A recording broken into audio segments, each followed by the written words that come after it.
Bismillahirrahmanirrahim. Assalamualaikum warahmatullahi wabarakatuh.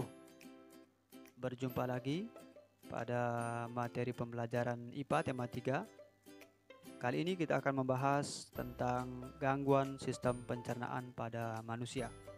Sebelumnya anak-anak kita sudah bahas materi tentang sistem pencernaan pada hewan ruminansia dan sistem pencernaan pada manusia. Nah, kali ini kita akan bahas tentang gangguan sistem pencernaan pada manusia. Tujuan pembelajaran kita hari ini yang pertama, nanti anak-anak bisa mengetahui penyebab gangguan pencernaan pada manusia. Yang kedua, kalian mampu mengetahui beberapa gangguan pencernaan pada manusia. Yang ketiga, nanti kalian mampu mengamalkan atau mengaplikasikan cara menjaga kesehatan pencernaan dalam kehidupan kita sehari-hari. Nah, ini tujuan daripada pembelajaran kita. Diharapkan nanti setelah belajar materi ini anak-anak bisa mengamalkan atau mengaplikasikan tujuan pembelajaran kita.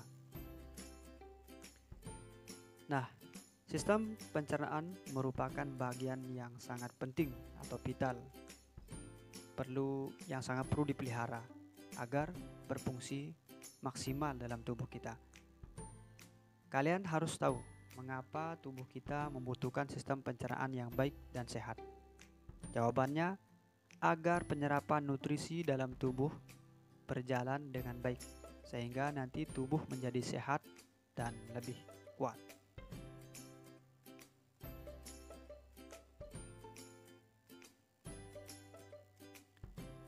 Nah, adakah di antara kalian mengeluh sakit perut pada saat mau berangkat sekolah, sehingga menyebabkan anak-anak sendiri terlambat ke sekolah? Atau mungkin pada saat kalian sedang belajar di kelas tiba-tiba perutnya sakit perut. Nah, atau kalian susah buang air besar sehingga perut terasa sakit. Nah, dengan demikian anak-anak harus terpaksa pergi ke dokter untuk mengatasinya atau berobat. Nah, kejadian seperti ini atau peristiwa ini sering kita alami, mungkin pernah ya kita semua.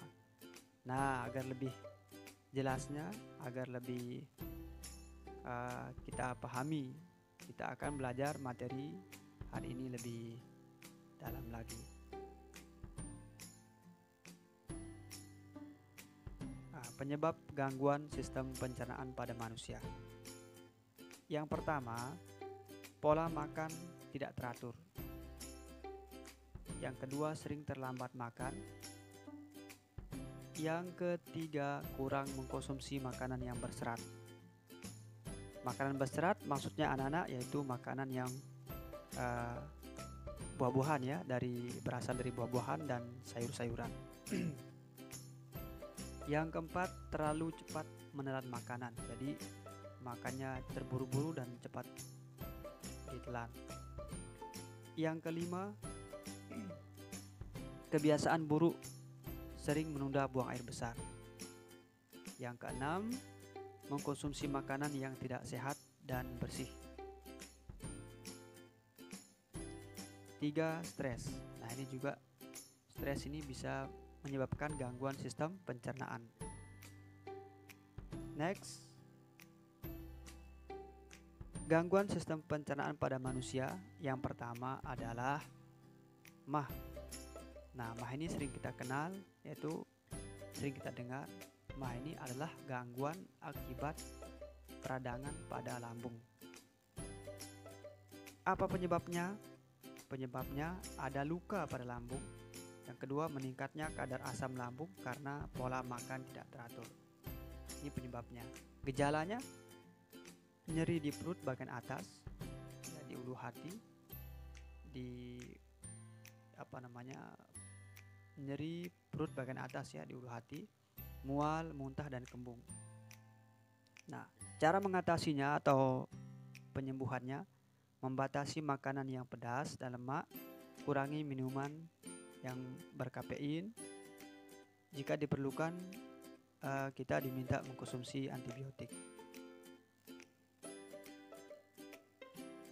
Gangguan sistem pencernaan pada manusia yang kedua yaitu kolera. Ya. Nah, kolera adalah penyakit diare.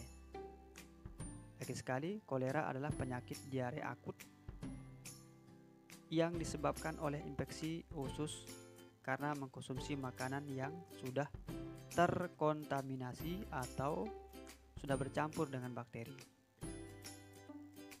Nah, penyebabnya ya, yaitu adanya bakteri Vibrio cholera. Ini disebabkan oleh bakteri. Gejalanya mual, muntah, kram perut, dehidrasi, dan diare yang disertai bintik-bintik putih. Cara mengatasi atau penyembuhannya, pemberian Oralit guna menggantikan cairan yang hilang. Nah, untuk kasus yang sudah parah dibutuhkan cairan intravena atau infus, ya, yang kita kenal dengan infus. Penyakit yang ketiga pada gangguan sistem pencernaan yaitu diare.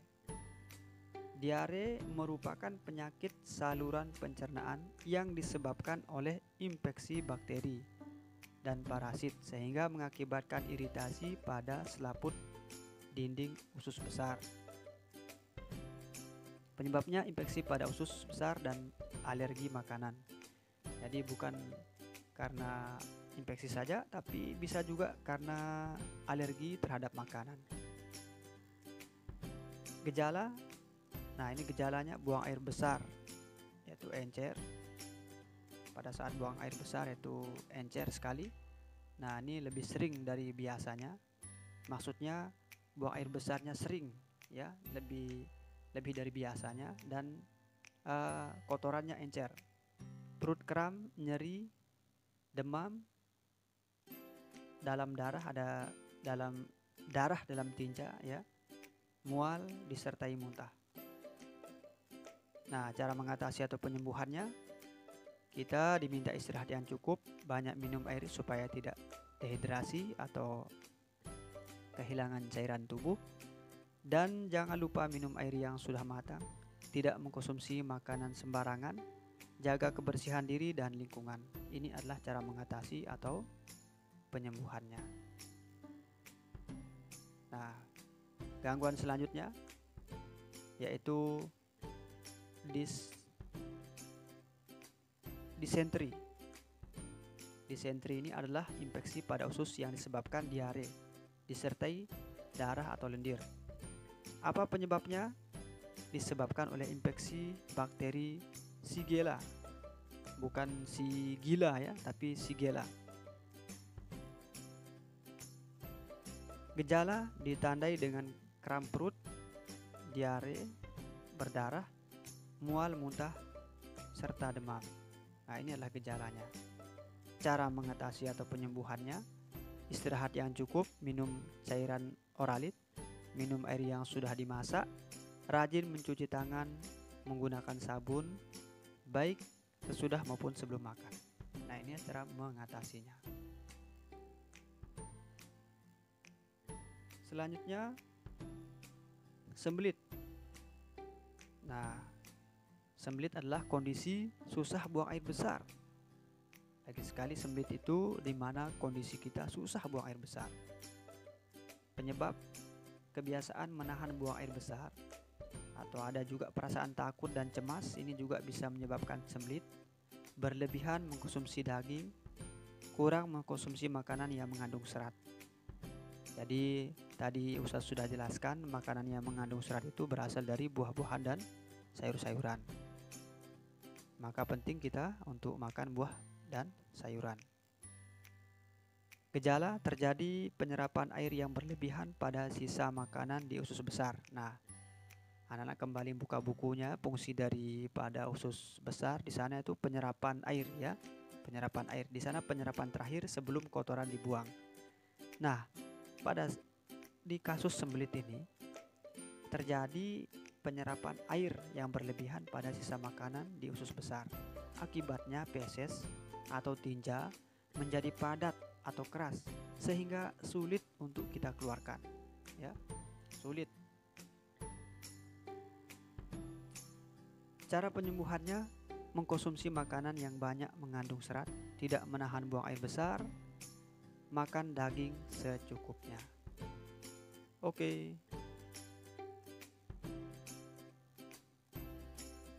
Ya. Penyakit selanjutnya yaitu wasir atau ambien. Wasir adalah kondisi di mana pembuluh darah vena di sekitar anus meradang atau bengkak.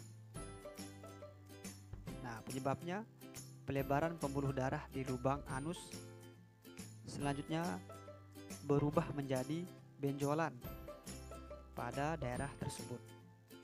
Sering ini penyebabnya, terus sering mengangkat benda berat, duduk dalam waktu lama. Nah, ini juga menjadi penyebab ambien atau wasir. Sering duduk dalam waktu yang lama, mengangkat berat terlalu sering juga, ya, sering mengangkat berat. Apa gejalanya? Terjadi pendarahan setelah buang air besar. Biasanya tidak disertai dengan rasa nyeri. Ini terjadi pendarahan setelah buang air besar. Adanya benjolan pada anus, gatal-gatal pada anus. Nah, kalau sudah ada tanda-tanda gejala seperti ini, maka kita harus apa? Waspada. Waspadalah. Cara mengatasi dan penyembuhannya, mengubah pola hidup yang teratur. Lagi sekali, kita harus berusaha mengubah pola hidup yang teratur dan sehat, seperti banyak minum air putih, olahraga secara teratur, dan lain-lainnya. Upaya mencegah gangguan sistem pencernaan. Nah, yang pertama mengatur pola makan, yang kedua olahraga teratur, yang ketiga perhatikan makanan yang kita konsumsi, apakah halal, sehat, atau bersih, ya, perhatikan. 4. Mengunyah makanan yang baik. 5. Perbanyak mengkonsumsi makanan yang berserat. 6. Jangan menunda buang air besar. Nah, ini jangan menunda buang air besar, ya. 7. Hindari berbaring setelah makan. Nah, ini maksudnya setelah makan anak-anak usahakan tidak tidur, ya, tidak berbaring, ya. Nah, untuk menghindari gangguan-gangguan sistem pencernaan. Yang ke-8, sebelum makan dan minum jangan lupa berdoa. Nah, mari kita akhiri pembelajaran kita ini dengan kita sama-sama baca Alhamdulillah, Alhamdulillahirabbil alamin. Sekian, tampiasih, terima kasih, thank you, natur nuhun, dan syukron, jazakallahu khairan katsir. Assalamualaikum warahmatullahi wabarakatuh.